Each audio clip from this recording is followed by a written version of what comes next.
make sure you hit the thumbs up, that's a like. Then hit subscribe and hit that bell. And watch my whole video. Hey, this is Mr. Smith. I'm getting ready to go out and find some murals. This is our second edition of Baltimore City Drive-Bys. And I want to thank everyone who watched part 1. Well, this is part 2, and I'm going to see if I can find some even more beautiful murals. So stay tuned and just watch. Hey, I'm in the Park Heights community, and Park Heights is also where Pimlico Racetrack is. And if you know about the Preakness, one of the 3 in the Triple Crown Derby is held here. And I have a very beautiful mural I'm getting ready to go out and shoot. As I look at it, it's showing its age a little bit, but it still is quite vibrant. This is a beautiful mural. It was sponsored by a program called Arts in Parks. And it's one thing about murals. I've been discovering that murals are not timeless.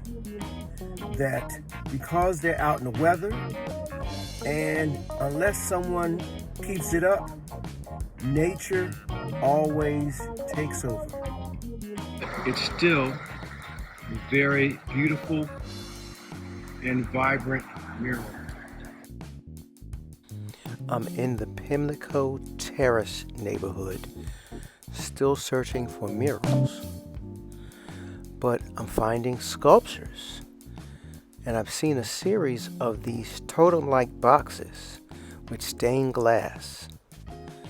Unfortunately, I'm finding out that some of these are not being kept up either. That's one thing when you have art in the community, in public, a lot of the times it is not taken care of. It's set, it's placed, and it's left alone.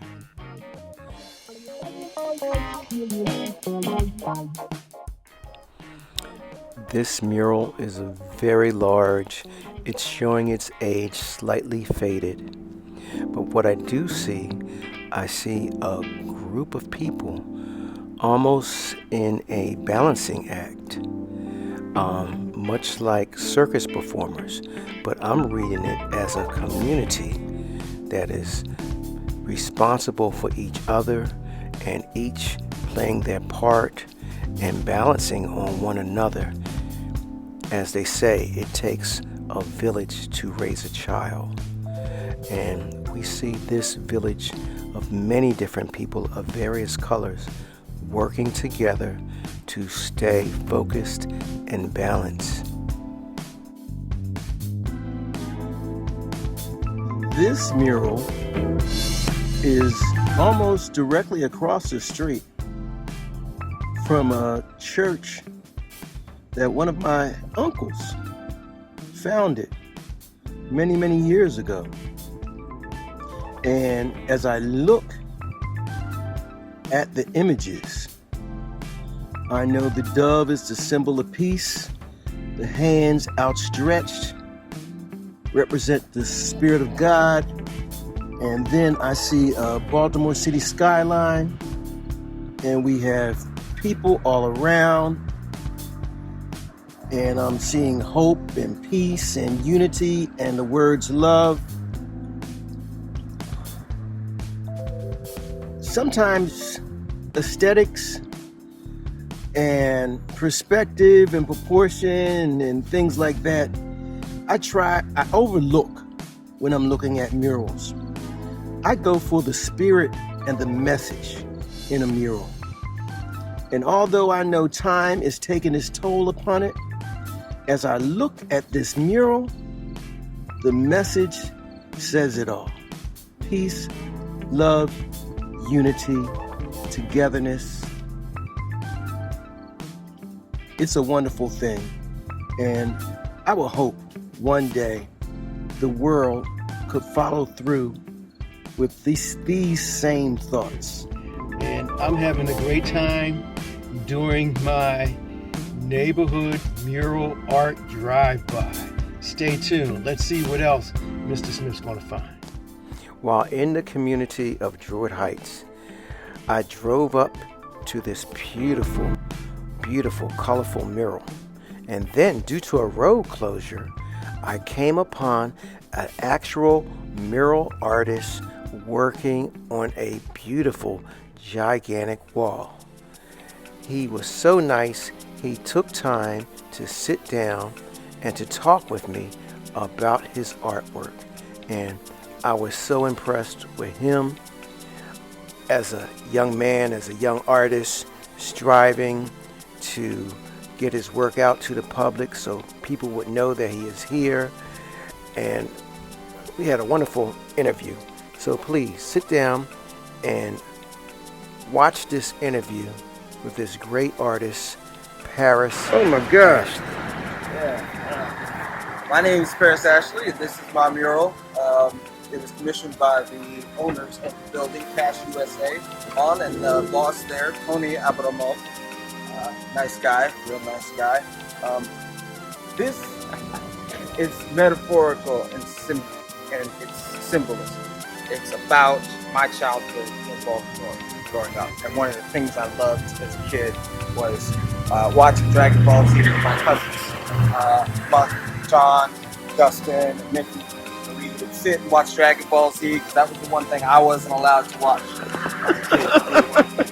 So, and the same thing goes with the figure. People ask me, who's that woman there? No one in particular. It's more to represent the spirit of life. Say that Druid Hill is alive, or Druid Heights is alive.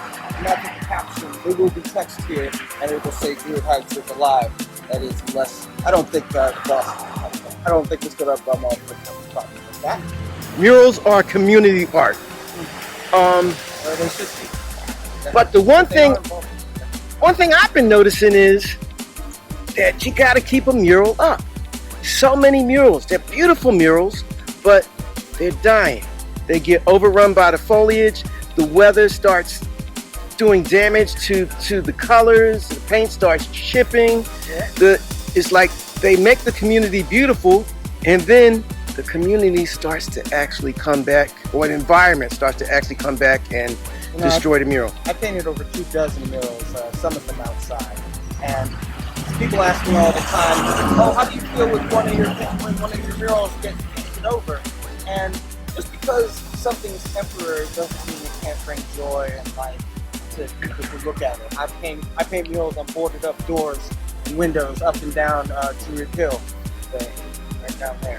And people ask me, don't you think one day somebody will buy the property and the landlord will come and steal your painting? The point isn't for the value of the art. The point of the art is the value that we have,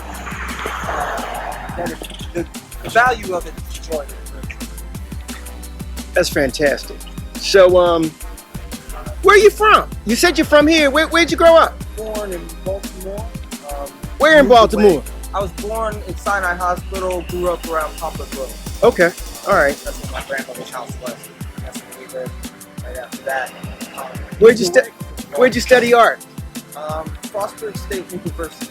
All right. It has a reputation as kind of a party school, but when I went there, I was very motivated, mostly to leave Frostburg and come to Baltimore and do my work, do the work that I loved. All right. That's what I'm doing now. This is my first big mural in town. And it's me kind of telling all the businesses and artists and gallery owners, I'm here.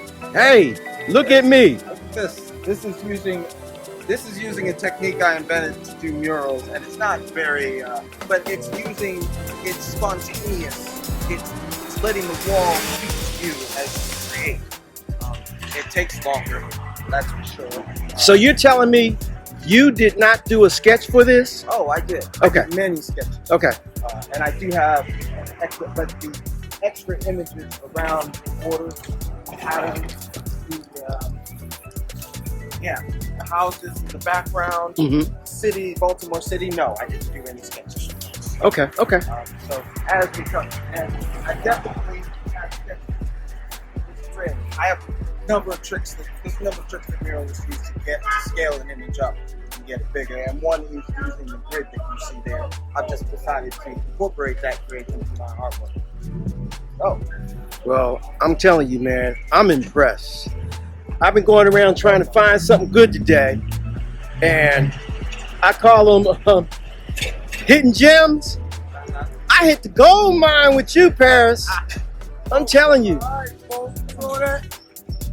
Everybody that comes by and they see Parris's mural, they are just shouting. And, you know, I think it's fantastic. I love my work, and I think, and people tell me that it shows in my work, and you know, it's like